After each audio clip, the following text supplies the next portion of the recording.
kita berada dalam kondisi post truth, teman-teman. Kita ngomong di sini, besok dibully.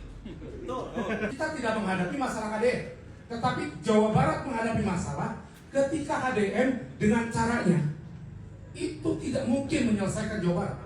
Saya yakin Pak Manukan akan katakan, Pak Lura akan katakan, dia hanya yang bisa dimasukkan jadi konten. Harus tanya pada KDM, beliau mau jadi gubernur atau menjadi konten kreator. Ini pasti.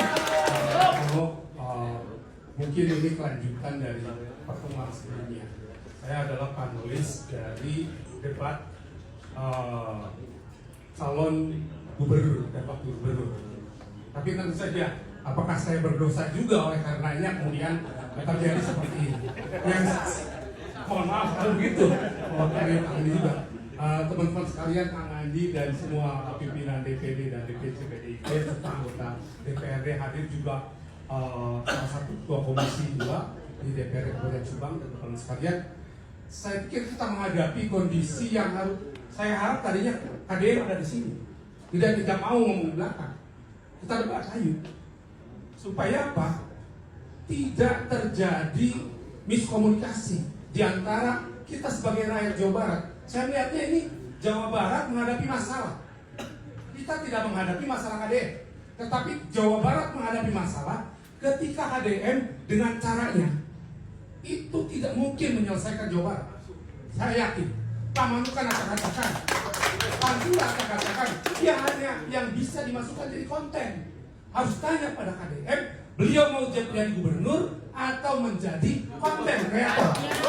Ini pasti.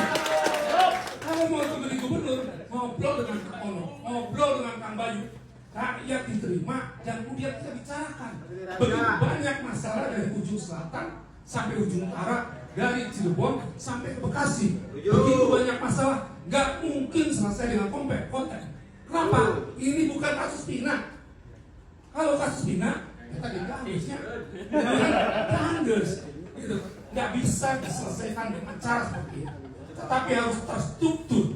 Tidak bisa hanya artifisial diambil. Mungkin, ini bagus untuk konten, ini tidak bagus. Pak Wahyu tidak bagus untuk konten, akhirnya tidak diambil kan? Tapi yang lain diambil.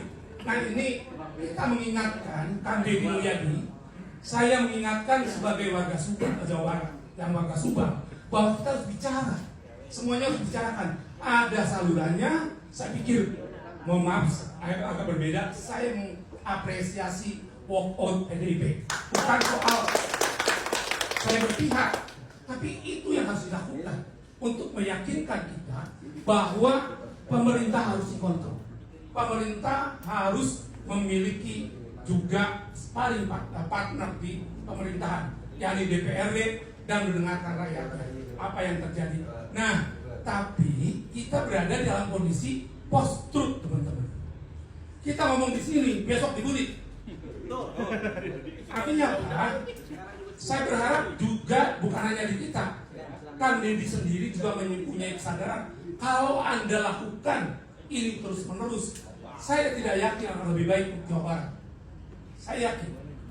Makanya kita perlu mendudukkan sebagai mana mestinya.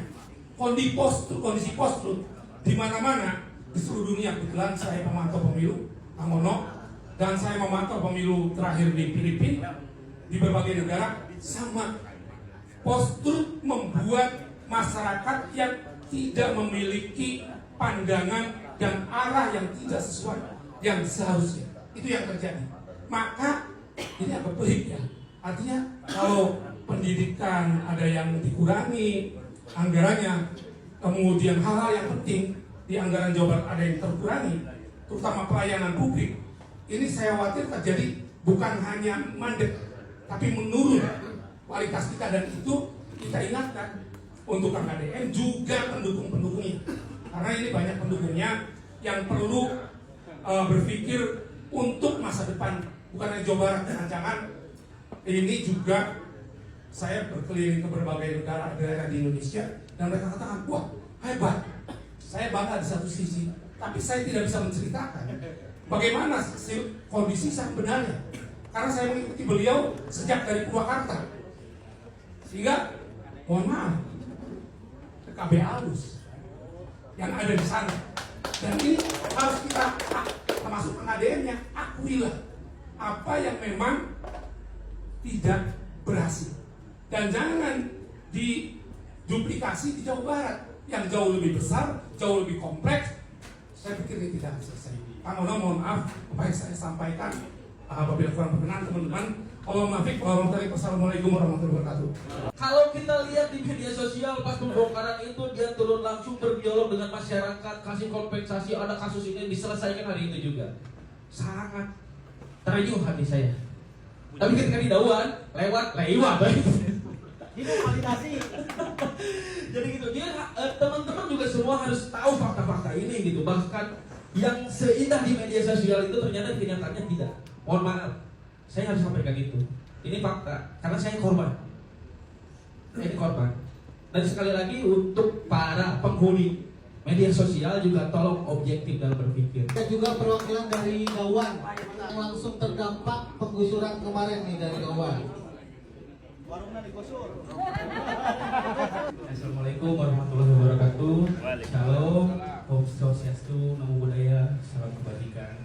Kang Ono, perkenalkan nama saya Wisnu. Kebetulan saya warga Dauan yang kebetulan juga adalah warga yang terdampak, calon terdampak mungkin ya, karena ada dua situasi yang perlu diketahui di Dauan ini. Status bangunan itu ada dua. Yang pertama itu saya juga ingin meluruskan stigma masyarakat yang tadi dikatakan juga oleh Kang Ono, katanya itu bangunan liar. Kalau saya rasa itu bukan bangunan liar, Kang Ono. Pertama, mereka itu mempunyai izin dari PJT yang setiap tahunnya itu juga membayar uang sewa, dan itu ada SPPL, itu ada berkasnya. Terakhir banyak. Yang kedua, tanah bersertifikat, yang kebetulan itu adalah punya saya. Tanah bersertifikat ini perlu juga diklarifikasi bahwa bukan saya yang mensertifikatkan, teman-teman. Saya membeli itu sudah ada sertifikat dan bangunan. Setelah ditelusuri oleh BPN juga kemarin bahwa tanah yang saya tempati itu sudah bersertifikat dari tahun 84. Itu bisa dibuktikan sendiri ke BPN, dan Ombudsman kemarin juga sudah menanyakan ke BPN dan diklarifikasi bahwa ini secara hukum sah. Namun yang menjadi persoalan kan sekarang ini, kalau yang udah dibongkar tadi siang baru saja bubar di pendopo itu sedang dibagikan kompensasi yang besarannya itu variatif, mulai dari 5 juta dan 10 juta itu tergantung dari jenis bangunannya, ada yang permanen dan semi permanen. Nah, yang menjadi persoalan sekarang bagi kami yang punya sertifikat ini, yang punya sertifikat ini memang menempati dua tanah, kita akui itu. Satu tanah yang bersertifikat dan satu ngalengkahan tanah pengairan, dan itu juga kita sewa sama dengan pedagang yang lain gitu. Hanya persoalannya ini sekopet tahun gitu, disangkanya kita menduduki itu tanah pengairan, dan sampai sekarang belum ada kejelasan. Kang, yang dapat kompensasi itu yang sewa selama ini, yang bayar sewa. Semuanya sewa, yang sewa semuanya ada sekitar 180 pedagang gitu kalau nggak salah ya. Saya kurang ingat datanya. Kabarnya yang memberi uang itu dari BJB. Kabarnya ya. Ya, nggak tahu lah saya sumbernya CSR dari mana. Saya tidak mengulik sampai situ. Hanya yang ingin saya meminta bantuan kepada DPRD, tolong pertanyaan-pertanyaan yang sebenarnya berkecamuk di kepala para pedagang ini. Yang pertama, ini urgensinya apa sih sebenarnya? Apakah pembangunan taman ini kan dibangun taman, teman-teman. Jadi Kang Deddy Mulyadi kalau secara kasarnya membunuh manusia untuk menghidupkan pohon. Jadi harga nyawa manusia itu tidak lebih mahal dari urgensinya apa? Kalau kemarin tanya ke Camat, ini adalah revitalisasi sungai. Artinya untuk normalisasi supaya air mengalir deras sampai ke hilir, yang katanya airnya itu tidak pernah terairi itu sawah-sawah yang di Batusari sana. Faktanya ada bangunan yang sangat besar di depan mata KDL, yaitu adalah PT Denong. Ditindak tidak? Itu jelas-jelas menempel dan berada di atas saluran induknya jembatan PT Denong itu. Dan sampai sekarang nggak ada tuh dibongkar. Artinya ini ada tebak pilih yang menurut kamu tadi. Gitu. GDA juga sama, itu nempel di Cibodas, gitu kan. Kalau kita siap mendukung program pemerintah untuk revitalisasi sungai, cuman warga Dawan menuntut asas keadilan. Nah, yang kemudian selanjutnya adalah kalaulah itu sekarang sudah dibongkar tidak jadi masalah dan sudah dikompensasikan dengan nilai rupiah puluhan juta malah gitu kan. Pertanyaannya, apakah cukup uang itu untuk seumur hidup mereka? Kan harus lanjut usaha mungkin. Teman-teman yang berdagang ini mau dipindahkan kemana itu juga tidak ada wacana untuk direlokasi atau dipindahkan kemana, nggak ada. Nah, teman-teman itu mempertanyakan itu. Hanya itu, kalaupun harus jadi yang perlu diklarifikasi ini perlu diluruskan. Pedagang Dawan itu tidak menghak atau tidak mengakui itu miliknya. Benar, itu milik negara. Cuman kan negara juga harus memikirkan mereka ini juga warga negara Indonesia yang butuh penghidupan. Kami juga, saya pribadi sebagai pemilik yang bersertifikat juga adalah pembeli lahan di situ yang juga harus dilindungi oleh Pemprov. Jangan dirugikan, jangan sampai dirugikan gitu. Ketika terjadi gugatan, kemudian pahit-pahitnya sertifikat saya dicabut oleh BPN, gimana nasib saya? Kan saya kerugian. Siapa yang akan dijamin itu?